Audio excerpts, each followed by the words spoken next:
The work of an American architect takes center stage inside the Art Museum of the University of Memphis. Paul Revere Williams, not just Paul Revere, Williams, is known as one of the most famous African-American architects in our country's history.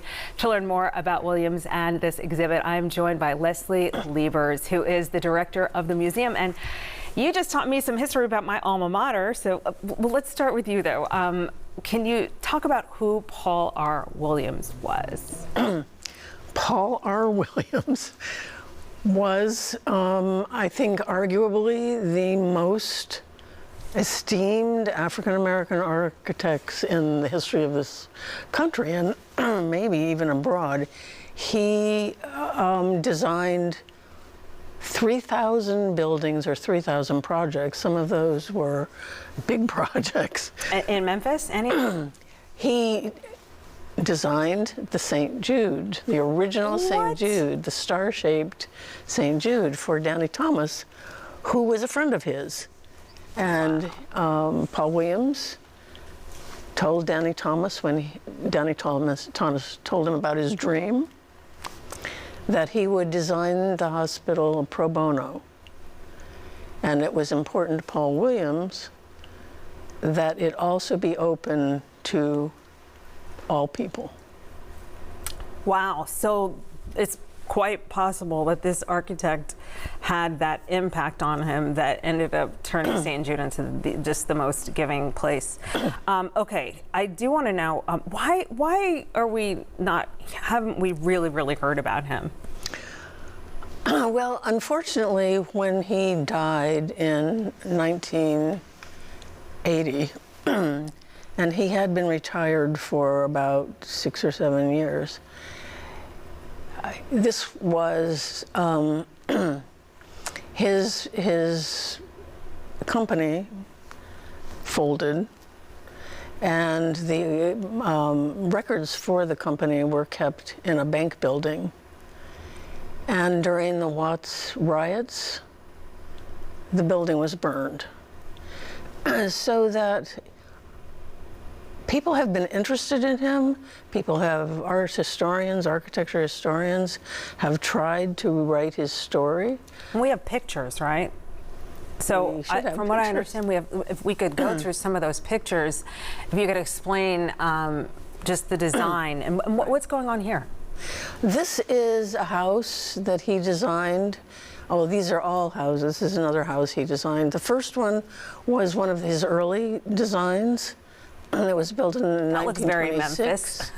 This is in Hancock Park in Los Angeles. This one is in Glendale. Most of his buildings are in California. Gotcha. But this one is in upstate New York. Gotcha. And then I told you about the Washington, D.C. Yeah, so at Howard University, you said he also built or designed many of the actual buildings for, like, you said, what, the business, which? Businesses? Oh, no, which you said, what he did at Howard University. Oh, at Howard University, he did the Engineering and Architecture building. He did the School of Dentistry, the School of Pharmacy, two men's dorms. And in Hollywood as well. He did stuff for Hollywood. Oh, he was huge in Hollywood. His family migrated. This is another reason we care about him. His family migrated from Memphis in 1893. He was born in 1894. In Memphis?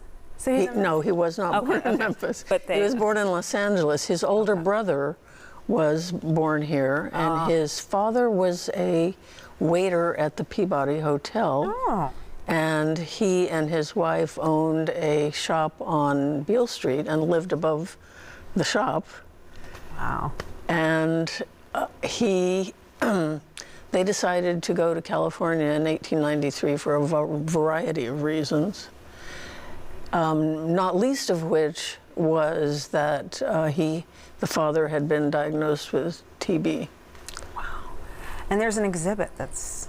The exhibit, yes. The exhibit is a very long-term project, and the exhibit is only part of it. We started this in 2006, so we're now on 20 years. And it was a collaboration with AIA Memphis. And AIA Memphis came to us, and we agreed to collaborate. And so this is happening, those dates, and you can get more information at the website. Is that? The website is paulrwilliamsproject.org. Right, right. And just put in Paul R. Williams, it comes up at the top. And we are replacing that website. And August 29th from 3 to 5 p.m., that's when it's happening? Oh. That's the opening. Okay. Where's the opening?